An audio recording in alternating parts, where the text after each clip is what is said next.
Nós vamos abrir as nossas Bíblias no Evangelho de João, capítulo 4.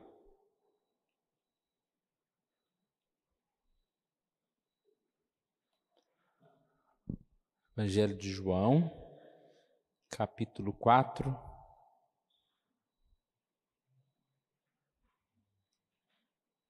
Vamos ler apenas até o verso 3. Depois nós vamos lendo no decorrer da mensagem vários versículos deste capítulo.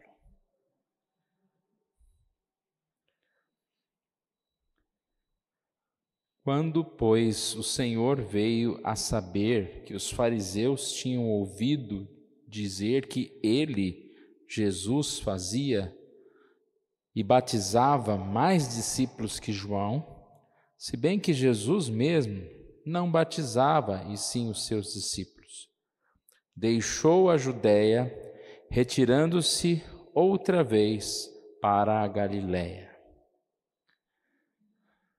Nós estamos estudando este capítulo, este livro, de João, e no início nós vimos o testemunho de João Batista a respeito de Jesus e temos visto que é um homem de Deus, humilde, e em todas as oportunidades ele utiliza para falar a respeito de Jesus. Lá no capítulo 1, quem és tu? Perguntaram, não é o Cristo? E ele diz, não, eu não sou o Cristo. E aí ele já começa a anunciar Jesus. Depois ele, com alguns discípulos, começa a mostrar o caminho. Não seguir o João, mas seguir a Jesus. E na semana passada nós vimos algo curioso, quando alguns dos seus discípulos reclamaram que Jesus estava batizando mais do que ele. E ele diz, convém que ele cresça e eu diminua. Mais uma vez, João fala sobre Jesus. Ele diz, Jesus é um noivo. Eu sou amigo do noivo, eu estou contente, porque este noivo tem a sua igreja. A igreja é de Jesus, não minha. Também anuncia Jesus como aquele que foi enviado de Deus. Capítulo 3, de 31 a 36, aqui há declarações, que Jesus é aquele que vem do céu. Como comparar alguém da terra, como João, com um que veio do céu, que é Jesus? Esse testifica daquilo que ele recebeu, daquilo que ele realmente testemunhou, ele é o próprio Deus. E, mais uma vez, terminamos com essa mensagem evangelística no verso 36, quando ele diz, quem crê no Filho tem a vida eterna, o que todavia se mantém rebelde contra o Filho não verá a vida, mas sobre ele permanece a ira de Deus. Importante é ter Jesus. E nesse aspecto de que cada vez mais João vai desaparecendo e Jesus vai aparecendo, o ministério de Jesus vai aparecendo, a gente vê aqui no capítulo 4, um texto bem conhecido, quando Jesus já está com seus discípulos, que nós acabamos de ler, que ele deixou a Judéia, retirando-se outra vez para a Galiléia, deixou aquele lugar, e aí ele vai ter esse encontro com a mulher samaritana. Nós vamos correndo aqui o texto, trazendo algumas coisas que consideramos importantes, são muitos detalhes, nós não vamos nos delongar, mas vamos percorrendo aqui parte desse texto. Versículo 4 e 5. E era-lhe necessário atravessar a província de Samaria. Chegou, pois, a uma cidade samaritana, chamada Sicar, perto das terras de Jacó, que Jacó dera a seu filho José. Voltando aqui no verso 4, e era-lhe necessário atravessar a província de Samaria. A necessidade aqui, irmãos, não era geográfica, não era porque o caminho passava por ali. E é interessante ver essa frase, era necessário, porque ali haveria uma agenda marcada com uma mulher, a mulher samaritana. O ministério de Jesus era necessário. Você acha que Jesus precisava daquela água? Que Jesus precisava de estar ali naquele lugar? Não há nada que não tenha um propósito, né, no ministério de Jesus. E aqui é um momento muito importante da pregação, do anúncio de Jesus e do encontro de Jesus com aquela mulher. Versículo 6. Estava ali a fonte de Jacó, cansado da viagem. Assentara-se Jesus junto à fonte por volta da hora sexta. Jesus, aqui um homem que precisa de água, porque ele era homem. Mas Jesus é o Deus que tem a água da vida. E o seu propósito maior aqui é a conversão daquela mulher. E aí então ela chega e se inicia um diálogo. Verso 7. Nisto veio uma mulher samaritana tirar água. Disse-lhe Jesus: dá-me de beber. Pois seus discípulos tinham ido à cidade para comprar alimento. A mulher aparece e ele faz algo que não era muito comum, né? Naquela época, judeus não poderiam encontrar-se com samaritanos, conversar, e ele, como um homem pedindo a uma mulher, ele diz: dá-me de beber, dá-me de beber. No verso 9 ela responde: como tu, sendo tu judeus, pedes de beber a mim, que sou mulher samaritana? E aí Jesus muda totalmente de assunto. É curioso que as aplicações do ministério de Jesus são aplicações práticas, são aplicações que sempre têm como se fosse uma parábola, né? Algo para se ligar ao assunto. Se está falando de sede, e ele vem colocar algo que nós temos, todos nós temos, que é sede, mas nós não temos só sede de água. Ele vem colocar em jogo a questão da sede da alma, a sede espiritual, a sede de uma vida além da vida física. E aí ele começa este assunto. Versículo 10. Se conheceras o dom de Deus, e quem é o que te pede, dá-me de beber, tu lhe pedirias e ele te daria água viva. Ele te daria água viva. A resposta da mulher vem logo adiante, quando no verso 11, respondeu ela: Senhor, tu não tens como atirar, e o poço é fundo, onde, pois, tens a água viva? Jesus oferece um alimento, mas ela não compreende. Jesus fala da água da vida e ela ainda insiste na água física, na água material, talvez até numa água especial, né? Que água especial é essa que você bebe e não tem mais sede? Mas mesmo assim, você percebe que no decorrer da conversa, a vida daquela mulher vai mudando. E no verso 15, ela já se coloca a pedir: Senhor, dá-me de beber, dá-me dessa água, para que eu não mais tenha sede, nem precise vir aqui buscá-la. Dá-me dessa água, dá-me dessa água. E nós percebemos que nesse diálogo, a mulher vai conhecendo Jesus. É através do caminhar, é através do constante contato com Jesus, de um contato pessoal com Jesus, que nós vamos conhecendo Ele. Aqui há uma parte, que fala a respeito da continuação da conversa de Jesus: chama o teu marido, e ela não tem marido, e aí Jesus responde: bem disseste, porque 5 maridos já tivestes.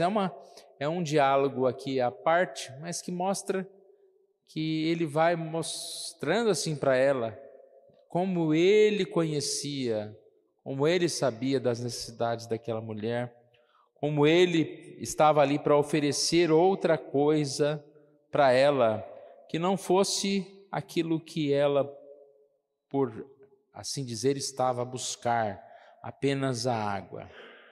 Versículo 25, aqui diz: eu sei, respondeu a mulher, que há de vir o Messias, chamado Cristo. Quando ele vier, vos anunciará todas as coisas. Versículo 26, disse-lhe Jesus: eu o sou, eu que falo contigo. Eu sou, eu que falo contigo. Repare que lá mais no início, quando Jesus fala, se conheceras o dom de Deus e quem é o que te pede, aqui ele ainda não se revelou totalmente, E nesse momento ele diz: eu sou Jesus. Verso 28 diz que ela deixou o seu cântaro e foi à cidade e disse àqueles homens: vinde comigo e vede um homem que me disse tudo quanto tenho feito. Aqui nós percebemos esse ato dela deixar o cântaro. A preocupação dela era buscar água, agora já não é mais buscar água. E ela vai anunciar Jesus. Olha o que esse homem me disse, como ele me conhece. Será porventura o Cristo?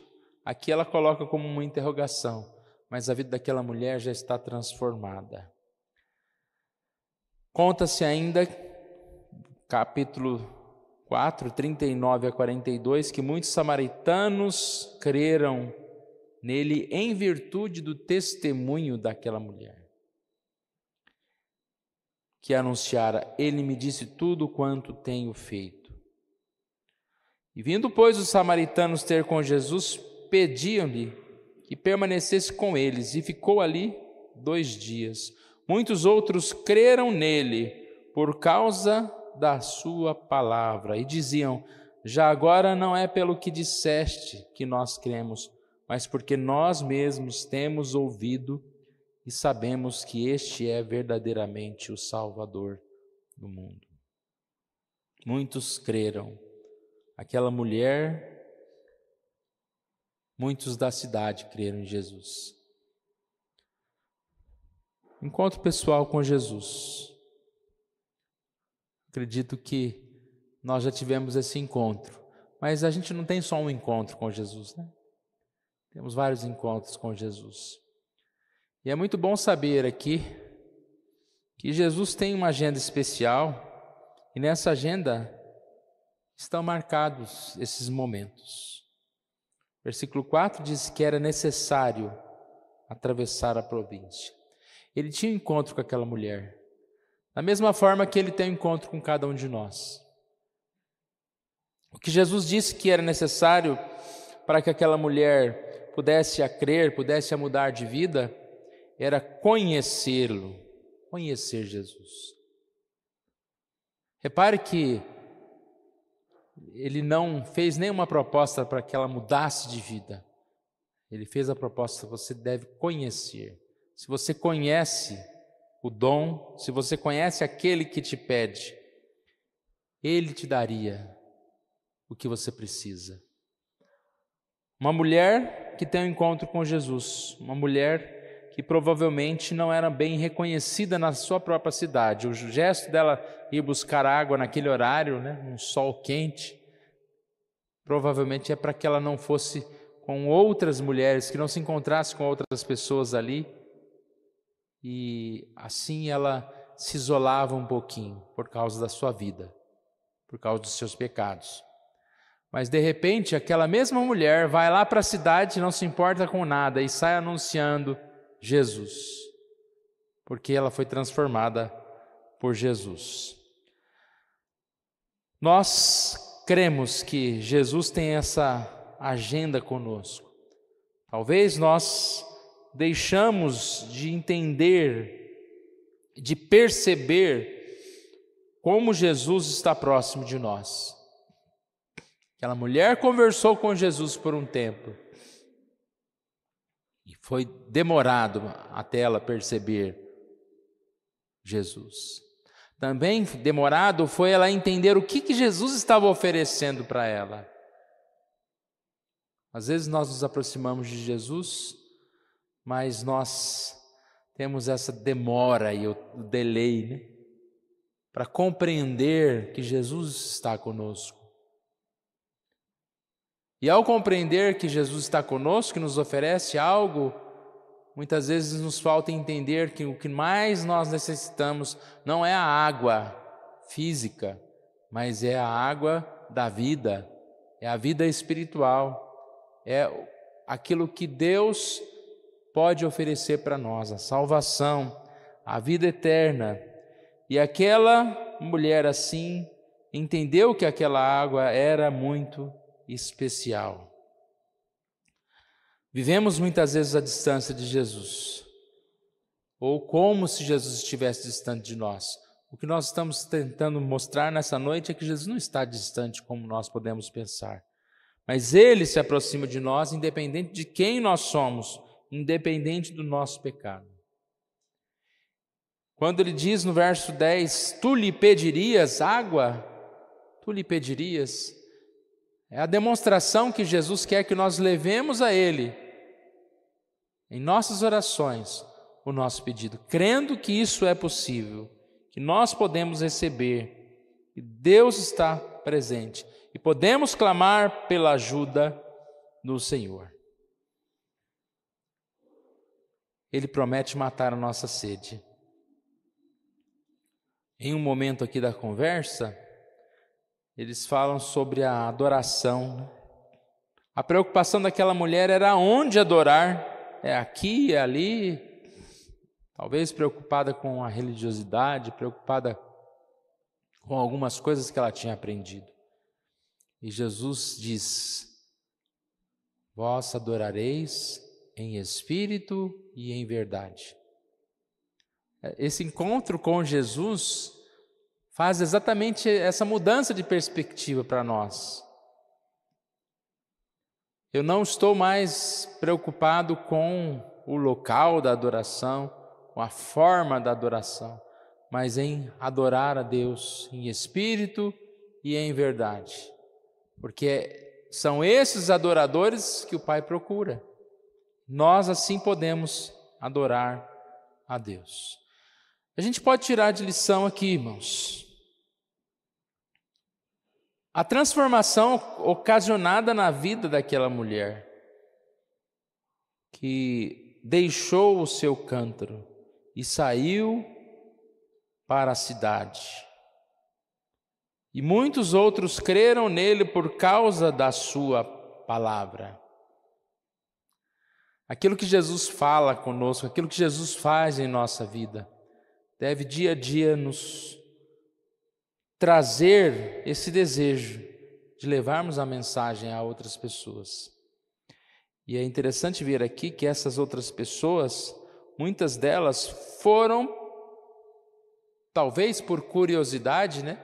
O que será que aconteceu que essa mulher está tão diferente assim? Mas quando elas realmente tiveram um encontro com Jesus, estas disseram, né? Agora eu sei o que realmente você estava falando. Pelo que eu ouvi, agora eu creio. Não pelo que você disse, mas pelo que eu mesmo ouvi. Nós mesmos temos ouvido. Essa certeza que nós devemos ter, irmãos, em relação a palavra que nós anunciamos às outras pessoas. Da mesma forma que nós ouvimos essa palavra, outros podem testemunhar nessa palavra e ter esse encontro com Jesus. Ter esse encontro com Jesus. Aqui nós vemos no verso 14 uma palavra a respeito do que o Evangelho, do que o encontro com Jesus ocasiona na nossa vida, como ocasionou na vida daquela mulher. Aquele, porém, que beber da água que eu lhe der, nunca mais terá sede. Pelo contrário, a água que eu lhe der será nele uma fonte a jorrar para a vida eterna. Lembramos que ela estava preocupada com a água, e até em algum momento ela fica animada: me dá essa água aí que eu não preciso mais vir buscar outra aqui. Mas pensando na água física. Quantas vezes quando nós pensamos em Jesus, nas bênçãos de Jesus, ou nas bênçãos da vida, nós pensamos nessa água que nós temos nesse mundo. Mas o que acontece, irmãos, em relação à água desse mundo? Nós voltamos a ter sede rapidamente, e essa sede não vai cessar. Porque Jesus disse que ele tem uma água diferente, uma água, e quem dela bebe não mais terá sede, não mais terá sede. Se nós buscarmos, em primeiro lugar, a água que esse mundo tem, nós vamos nos manter sempre sedentos. Mas à medida em que nós buscamos a água da vida, nós matamos a nossa sede. Nós somos assim fortalecidos por aquilo que o Senhor nos dá. E não só fortalecidos, mas aqui diz que é uma fonte que jorra para a vida eterna. Uma fonte não apenas no sentido de que nós somos ricamente abençoados com muitas bênçãos, mas algo que jorra para fora. A bênção que ela vai para outras pessoas, que foi isso que aconteceu com a mulher. Quando ela levou a mensagem a outras pessoas, ela não se conteve, mas ela se transformou num canal. Quando se fala de rios de água viva, é que quem vive com Jesus vive junto a essa fonte e, além de se alimentar, ele leva essa água a outras pessoas. Tem um escritor falando a respeito do Mar Morto, né? Ele diz que nós devemos ser fontes através das quais Jesus possa fluir como rios de água viva em bênçãos para todos. Mas alguns de nós são como o Mar Morto, sempre recebendo, mas nunca dando, porque não acertamos nosso relacionamento com o Senhor Jesus. Assim como recebemos a graça de Jesus, Ele fluirá através de nós para outros. Se não estiver fluindo, isso indicará que há falha em nosso relacionamento com Ele. Nós não podemos ser alguém que só recebe. Se nós recebemos e não estamos tendo condição de levar, é o que ele disse aqui, o nosso relacionamento com Jesus está com um problema. Porque essa água de Jesus, ela transborda. Ela não vai ficar só para nós. Ela não vai ser como a água do mundo que some, que desaparece. Mas é uma fonte a jorrar para outras pessoas. A grande mensagem que está aqui, nesse texto, é que nós devemos buscar Jesus. Nós devemos matar a nossa sede em Jesus. E que essa água está à nossa disposição. Essa água veio para a nossa conversão. E ela está à nossa disposição para que nós sejamos vivendo. Quem beber dessa água terá vida.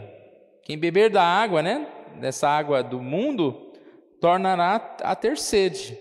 Mas quem beber da água que eu lhe der, nunca mais terá sede. Falamos que é uma sede espiritual, que é uma sede além da sede da água normal. E se nós ainda estamos com sede, provavelmente nós não estamos bebendo dessa água da vida. Se nós não estamos alimentados, é porque nós estamos com algum problema em relação a esse envolvimento com Jesus, com a sua causa. Nós temos essa água, mas nós precisamos beber. Eu gosto muito de uma ilustração que falava a respeito de um grupo de marinheiros espanhóis que, nas suas caravelas, começaram a subir o rio Amazonas. E era uma extensão de água tão grande que eles achavam que ainda estavam no oceano. Ou seja, que estavam sobre água salgada. Alguns até chegaram a morrer de sede, com um rio enorme ali. E essa ilustração, ela tem muito a dizer a respeito da nossa vida. Nós já saímos do mundo, desse oceano, das águas salgadas, e hoje nós estamos com Jesus. E nós não podemos morrer de sede, estando com Jesus, dentro da igreja, ouvindo a palavra de Deus. Mas nós precisamos beber dessa água, precisamos nos alimentar de Jesus, e assim ser mais uma vez uma fonte a jorrar, a levar essa água a outras pessoas. Então nós precisamos beber dessa água que é Jesus.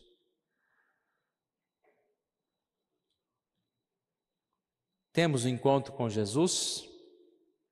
Talvez você não tenha na sua agenda marcado, mas Jesus tem. Ela não tinha marcado aquela hora para estar com Jesus, mas Jesus quis assim. Ela desconversou, tentou dizer que nem poderia estar falando com ele, mas Jesus insistiu. Ela queria falar de um assunto, água, mas Jesus falou da sua fé, da sua vida, tocou profundamente na sua alma. Esse é Jesus. Ele se preocupa, Ele cuida de nós, irmãos.